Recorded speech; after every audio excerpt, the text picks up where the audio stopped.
Hello guys, कैसे हैं आप। आज के इस वीडियो में पढ़ेंगे हम संधि व्याकरण। हिंदी में संधि व्याकरण आज पढ़ेंगे। संधि एक ऐसा शब्द है जो हिंदी व्याकरण में प्रयोग होता है। गाइज, सर्वप्रथम संधि की परिभाषा, संधि का शाब्दिक अर्थ, संधि के प्रकार, संधि के भेद, संधि के उदाहरण और सब इस वीडियो में आज कंप्लीट करेंगे। आप हमारे चैनल पर नए हो तो चैनल को सब्सक्राइब कर दीजिए, बेल आइकन जरूर प्रेस कीजिए। वीडियो अच्छा लगे तो लाइक कीजिए और अपने दोस्तों के साथ शेयर कीजिए। संधि सम प्लस थी शब्द का अर्थ है मेल या जोड़। दो निकटवर्ती वर्णों के परस्पर मेल से जो विकार या परिवर्तन होता है वो संधि कहलाता है। दो निकटवर्ती वर्णों, क्या गाइज कि दो निकटवर्ती वर्णों के परस्पर मेल से जो विकार या परिवर्तन बदलाव होता है वो संधि कहलाता है। संस्कृत, हिंदी और अन्य भाषाओं में परस्पर स्वरों के मेल से उत्पन्न विकार को संधि कहते हैं। जैसे संतोष, संतोष, देव प्लस इंद्र, देवेंद्र, भानु प्लस उदय, भानुदे। ये गाइस कुछ संधि के उदाहरण है। जैसे संतोष, देवेंद्र, भानुदे। मिलकर ना संतोष, देव प्लस इंद्र गुण संधि से मिलकर बना देवेंद्र, भानु प्लस उदय से मिलकर बना है भानुदे।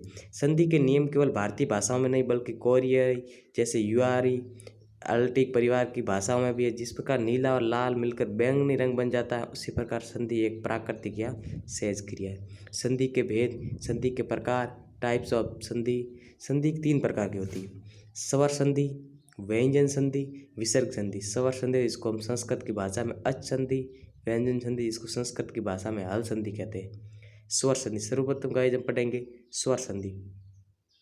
दो स्वरों के मेल से होने वाले विकार या परिवर्तन को स्वर संधि कहते हैं। जैसे विधा प्लस आले, विधाले।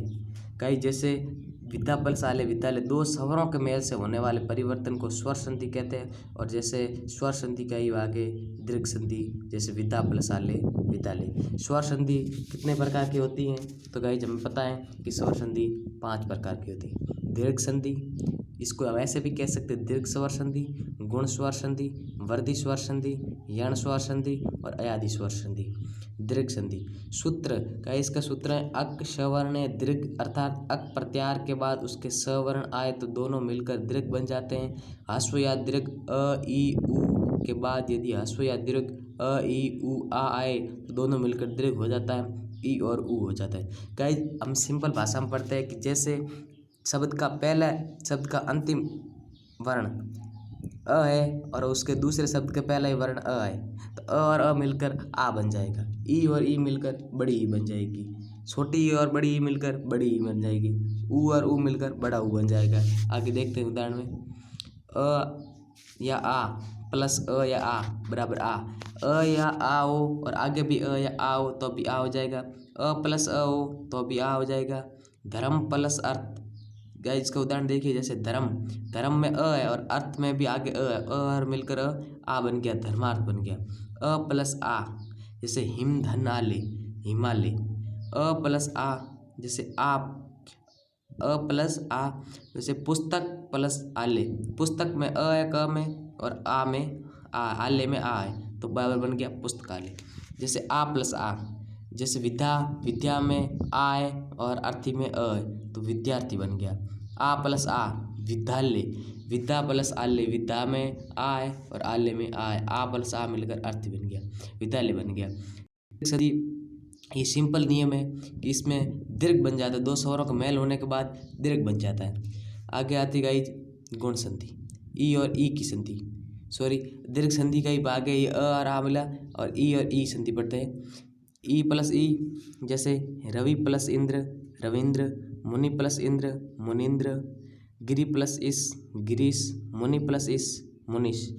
बड़ी और छोटी ई मिलकर वही बड़ी ई बन जाती, जैसे मही प्लस इंद्र, महेंद्र। नारी प्लस इंदु, नारिंदु। बड़ी ई और बड़ी ई मिलकर बड़ी ई रहती है, जैसे नदी प्लस इस तो नदीश, मही प्लस इस तो महिष। ऊ और बड़ा ऊ मिलकर बड़ा ऊ मिलता है, जैसे ऊ प्लस ऊ बराबर बड़ा ऊ। भानु प्लस उदय बराबर भानुदे। विदु प्लस उदय बराबर विद्युदे। ऊ प्लस ऊ मिलकर ऊ प्लस बड़ा ऊ मिलकर बड़ा ऊ रहता है, जैसे लघु प्लस उर्मी तो बराबर हो जाएगा लघुर्मी। सिद्धू प्लस उर्मी तो बराबर हो जाएगा सिद्धुर्मी। बड़ा ऊ प्लस ऊ मिलकर बनता है बड़ा ऊ, जैसे वधु प्लस उत्सव, वधुत्सव, वधु प्लस उल्लेख, वधुलेख, वधु प्लस उल्लेख का हो जाएगा वधुलेख। बड़ा ऊ और बड़ा ऊ मिलकर बड़ा ऊ ही रहता है, जैसे भू प्लस उद्धव, भूर्धव, वधु प्लस ऊर्जा, वर्धुजा। कैसे अच्छे अच्छे उदाहरण दिए गए। हमको यहाँ से उदाहरण से समझना है कि स्वर दीर्घ संधि में ये होता है कि जैसे कोई भी पहला अक्षर अ आया, उसके बाद भी आ आया तो बड़ा आ जाएगा। पहले आ आया है, फिर अ आया तो अभी बड़ा हो जाएगा। पहले ई आई, फिर छोटी ई आई, फिर बड़ी ई आई तो अभी बड़ी ई बन जाएगी। पहले छोटा ऊ आया, फिर छोटा ऊ आया तो अभी बड़ा ऊ बन जाएगा। सब चीज़ें बड़ा हो जाएगा। दीर्घ का अर्थ अपने आप में एक बड़ा ही होता है। गाइज, स्वर संधि का दूसरा प्रकार है गौण स्वर संधि। इसमें अ आ गई, इसमें अलग नियम होगा। इसमें अ आ के आगे ई हो तो ए, ऊ हो तो अत्ता, री हो तो अर हो जाता है, जैसे गुण संधि कहते हैं। इसमें अ आ के आगे ई या बड़ी ई हो और ए औ ऊ हो तो ओ तथा री हो अर हो जाता है, इसमें गुण संधि कहते हैं। जैसे अ प्लस ई ए, अगला शब्द अ और पिछला वर्ण, अगला वर्ण अ और पिछला वर्ण ई हो तो बराबर ए हो जाता है, जैसे नर प्लस इंद्र, नरेंद्र। गाइज, अ हो और बड़ा हो, अ प्लस बड़ा ई हो तो भी ए बन जाता है, जैसे नर प्लस इस, नरेश। आ हो प्लस छोटा ई हो तो भी ए बन जाता है, महा प्लस इंद्र, महेंद्र। बड़ा आ हो प्लस बड़ी ई हो तो ए बन जाता है, महा प्लस इस, महेश। कहीं इसमें क्या सिस्टम पर, पहले क का सिस्टम ये है कि अ आगे हो और उसके बाद ई हो, चाहे छोटी ई हो चाहे बड़ी ई हो, आगे अ हो या आ हो ए बनेगा। ठीक है। दूसरा है अ प्लस ऊ ओ बनेगा। अ और अ के बाद यदि ऊ वर्ण आए तो उसका अ बन जाएगा, जैसे ज्ञान प्लस उपदेश तो ज्ञानोपदेश। इसके देखिए आ प्लस ऊ तो भी अ बन जाएगा, अ प्लस ऊ तो भी अ बन ऊ तो भी अ बन जाएगा। जैसे आ प्लस ऊ में देखिए महाधन उत्सव बराबर हो गया महोत्सव। अ प्लस ऊ में देखिए जल प्लस उर्मी बराबर हो गया जलोर्मी। बड़ा आ प्लस बड़ा ऊ तो ओ बन जाएगा, जैसे महा प्लस उर्मी, महोर्मी। गाइस, तीसरा इसका नियम है गुण संधि का कि अ प्लस री हो तो अर बन जाता है, जैसे देव प्लस ऋषि, जैसे देव प्लस ऋषि। बड़ा आ प्लस री हो तो अर बन जाता है, जैसे महा प्लस ऋषि बराबर हो गया महर्षि। गाइस, ये होगी हमारी गुण संधि कंप्लीट। आगे जो संधि है वो है वर्धी संधि। वर्धी संधि के अंतर्गत अ या आ का ए या ऐ से मेल होने पर ऐ तथा अ आ का ओ या औ से मेल होने पर औ हो जाता है, इसमें वर्धी कहते हैं। कहीं इसमें वर्धी संधि का मतलब वर्धी होता, जैसे अ या आ के बाद ए या ऐ आए तो उसका ऐ बन जाएगा, और अ या आ के बाद ओ या औ आए तो उसका औ बन जाएगा। देखते हैं उदाहरणों के माध्यम से। इसमें पहला उदाहरण है अ प्लस ए बराबर ऐ, जैसे एक प्लस एक, एक एक। कहीं एक प्लस एक दो नहीं बल्कि एक प्लस एक का संधि होगा एक एक। इसके बाद अ प्लस आई आए तो अभी आई बनेगा, मत प्लस एक के, मत एक के। आ प्लस आई आ प्लस ए आए तो अभी आई बनेगा, सदा प्लस एव, सदैव। आ प्लस आई आए तो अभी आई बनेगा, महा प्लस ऐश्वर्य बराबर महेश्वरी। अ प्लस ओ आए तो औ बनेगा, जिसे वन प्लस औषधि, वनौषधि। आ प्लस ओ आए तो भी औ बनेगा, महा प्लस औषधि, मौषधि। आगे अ प्लस औ आए तो भी औ बनेगा, परम प्लस औषध, परमौषध। आ प्लस औ आए तो भी औ बनेगा, महा प्लस औषध, महौषध। गाइस, ये हो गई गुण संधि। इसके बाद संधि आती है जो आती है यण संधि। यण संधि के अंतर्गत क्या होता है, ई बड़ी ई के आगे कोई वी जाती है, असमान स्वर होने पर ई या बड़ी ई को यह हो जाता है।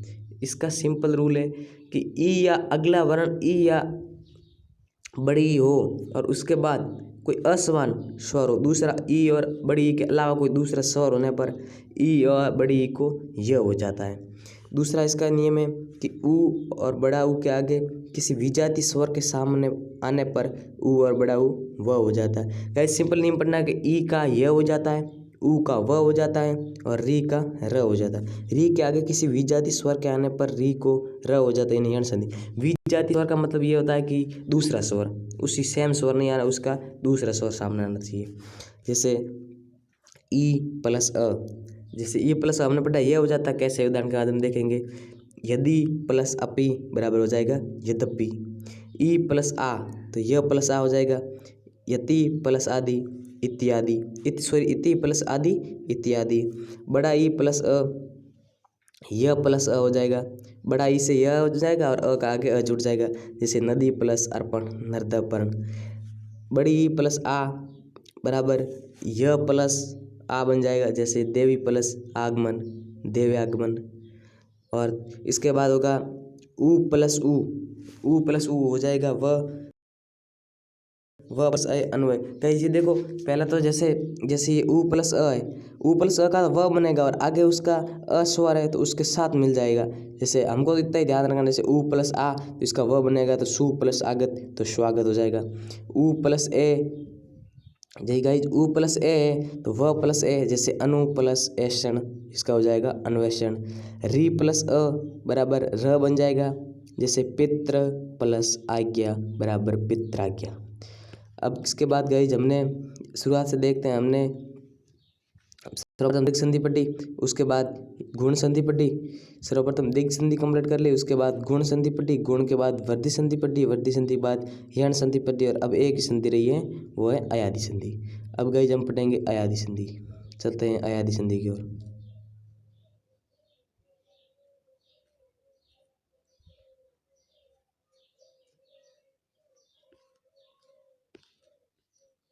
अयादि संधि ए या ऐ और ओ या औ से परे किसी भी स्वर के होने पर कर्मश अय आय अव और आ हो जाता है, इसे अयादि संधि कहते हैं।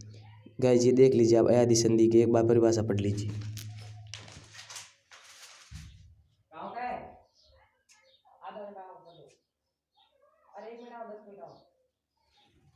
अरे 10 मिनट आओ।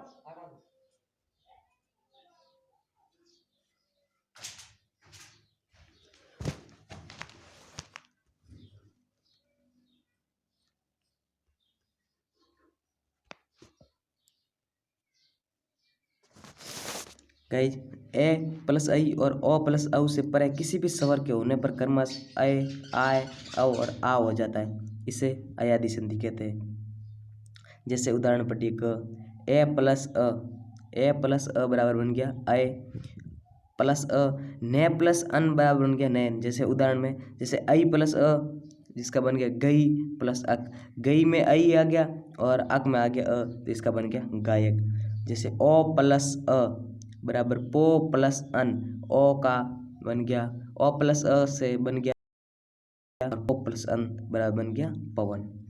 औ प्लस अ जिसके बन गया आव और पौ प्लस अक जैसे बन गया पावक। इसमें औ प्लस ई बराबर आव प्लस ई नौ प्लस इक बराबर बन गया नाविक। कही जी हमने पढ़ ली है स्वर संधि पूरी कर ली है। संधि के 3 प्रकार है, स्वर संधि, व्यंजन संधि, विसर्ग संधि। स्वर संधि हमने कंप्लीट कर ली, अब हमारी संधि रही है व्यंजन संधि और विसर्ग संधि। देखते हैं व्यंजन संधि। व्यंजन का व्यंजन से अथवा किसी स्वर से मेल होने पर जो परिवर्तन होता है उसे व्यंजन संधि कहते हैं। क्या इसमें सिंपल नहीं में स्वर का था कि स्वर के साथ स्वर का जो मेल होता है, जो मिलाप होता है, जो संबंध होता है, उससे जो कोई नवा स्वर नया शब्द निकलता है उसे स्वर संधि कहते हैं। लेकिन व्यंजन संधि का ये नियम नहीं, व्यंजन का व्यंजन से अथवा व्यंजन का किसी स्वर के साथ मेल होने पर जो उसमें बदलाव होता है, जो परिवर्तन होता है, जो चेंजेज आते हैं उसे व्यंजन संधि कहते हैं। इसका उदाहरण देख लीजिए, जैसे शरत प्लस चंद्र बराबर हो गया शरचंद्र उज्ज्वल, तो उसका शरचंद्र का अर्थ होता है उज्ज्वल। इसमें बढ़ती जगह किसी वर्ग के पहले वर्ण क च ट त प का मेल किसी वर्ग के तीसरे अथवा चौथे वर्ण या य र ल व या किसी स्वर से हो जाए तो क को ग, च को ज, ट को ड और प को ब हो जाता है। जैसे क प्लस ग, इसका आधा ग और ग ग ग बन गया। जैसे दिक प्लस गज तो हो गया दिग्गज। गज देखिए जैसे क था, क से ग मिल गया, व्यंजन संधि है, स्वर नहीं व्यंजन क है, ग भी व्यंजन है और क से ग मिल गया। क देखो क के नीचे हलंत है मतलब क आधा है तो व्यंजन मिल गया ग तो डबल ग बन गया, आधा ग और पूरा ग बन गया गग बन गया। जैसे दिक धन गज तो क्या हो गया दिग्गज। क धन ई बराबर गीद गीवाक प्लस इस जैसे वागिस गी बन गया, क प्लस ई से बन गया गी, क प्लस ग से बन गया गग, क प्लस ई से बन गया गी, वाक प्लस इस बराबर वागीस, च प्लस अ से बन गया ज, अच प्लस अंत जैसे अजंत, ट प्लस आ से बन गया डा, ट प्लस आ से बनेगा डा, सट प्लस आनंद बराबर बन गया षडानंद, प प्लस ज से बन गया प प्लस ज प्लस बज, प प्लस ज प्लस बज आए तो बनता है अप प्लस ज बराबर अब्ज, अप प्लस ज बराबर अब्ज। यदि किसी दूसरा नियम है कि यदि किसी वर्ग के पहले वर्ण क च ट त प का मेल न या म वर्ण से हो तो उसके स्थान पर उसी वर्ग का पांचवा वर्ण हो जाता है।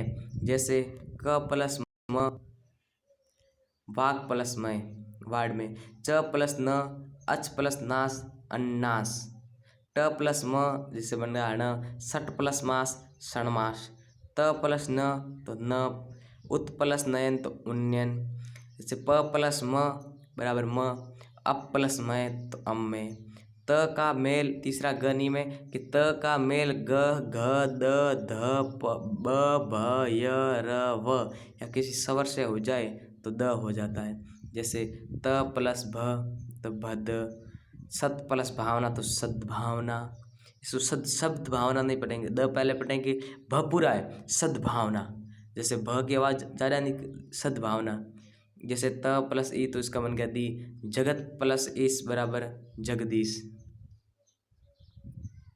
कहीं जगत प्लस इस बराबर हो गया जगदीश। इसके बाद पढ़ेंगे तत् प्लस रूप तो हो गया तद्रूप, त प्लस भ तो भद हो जाएंगे, जैसे भगवत प्लस भक्ति तो भगवत भक्ति, त्र प्लस र तो हो गया तद्रूप, त प्लस ध ध्व बन गया, सत प्लस धर्म जिसका बन गया सद्रम। तो इसका घ नियम है कि त से परे च या स होने पर छ, ज या झ होने पर ज, ट या ठ होने पर ड, ढ या ढ होने पर ड, ल होने पर ल हो जाता है। जैसे गाइस आपको आप खुद इसको उदाहरण के माध्यम से देख सकते हो, इसको आप गाइस पढ़िए उदाहरण के माध्यम से देखिए।